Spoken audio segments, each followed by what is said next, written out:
Hey guys, so today we are going to be talking about the Anastasia Beverly Hills Nicole Guerriero Glow Kit collaboration. It's honestly been a very long time since I've been so excited about a makeup release, especially a highlighter kit. I feel like these have been coming out left and right, and they all kind of look the same to me, but this one really stood out. I feel like it has a really nice array of different shades, and I just thought it was different and I needed to try it. So I went ahead and ordered it on Sephora.com, and luckily it all came in one piece. I know that there was some drama or whatever about people receiving some cracked pans, and I don't know. I kind of wanted to give you guys my initial thoughts, show you some swatches, and then I also was able to find 2 dupes in my collection. That means that I really don't have anything else like it, and that's really what drew me to this palette. So there are 6 highlighting shades in the palette here. I do feel that there is a nice variety that will work for both fair and darker complexions, and I didn't realize that until this was actually in my hands and I was playing around with them and swatching the colors. Online, I thought it might be difficult for people with more fair skin to use, but there are a few shades in here that I think would work really well for fairer skin tones, like Kitty Cat, Forever Young, and Forever Lit.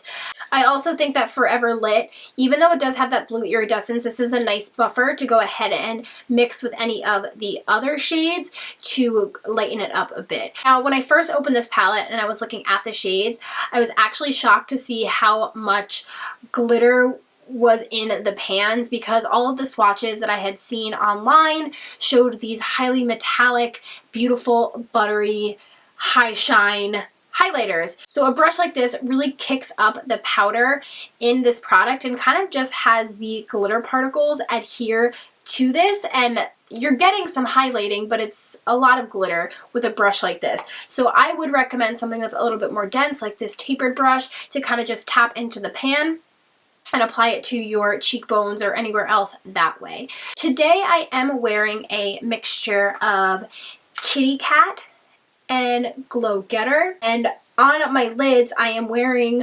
143. So I've used a couple of the shades so you guys could see them today. So as far as the texture of these go, they are very creamy and very smooth with a slight grit to them almost. I wouldn't call them like buttery or some of those highlighters that almost feel like a cream. They are so finely milled. This definitely has a little bit more texture to it, but they're not powdery when applied to the skin, if that makes sense. But you definitely do get some kick up when you put your brush in the actual pan. So as I mentioned, I was able to find 2 dupes for colors in this palette, and the first one is for Forever Lit. So this bluish toned highlight here. This really reminds me of the NYX Duochromatic Illuminating Powder in the shade Twilight Tint. This is the NYX one right here, and Anastasia is over here. They do have that similar blue tint to them. I would say the Anastasia one has more of a white base. It's also more of a creamy powder, where the NYX is more of a dry powder. But I do think the more white base of the Anastasia one makes it more wearable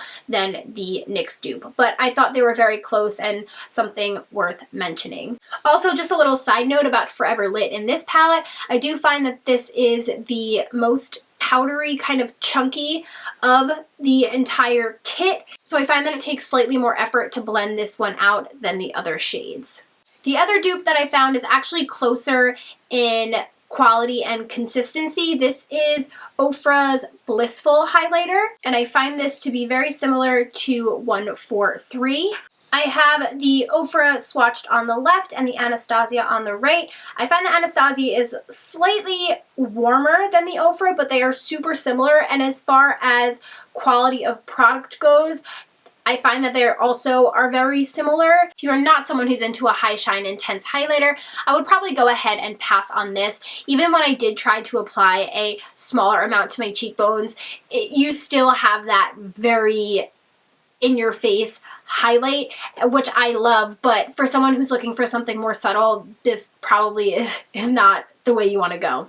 I will have a link for it down below. Anytime you guys do purchase through my links, I do make a small amount of commission from them. If you're not comfortable with that, obviously just go over to Sephora.com, check it out. But if you do purchase through my link, I appreciate it very much. So I would love to know if you guys have tried this palette, if you love it, if you hate it.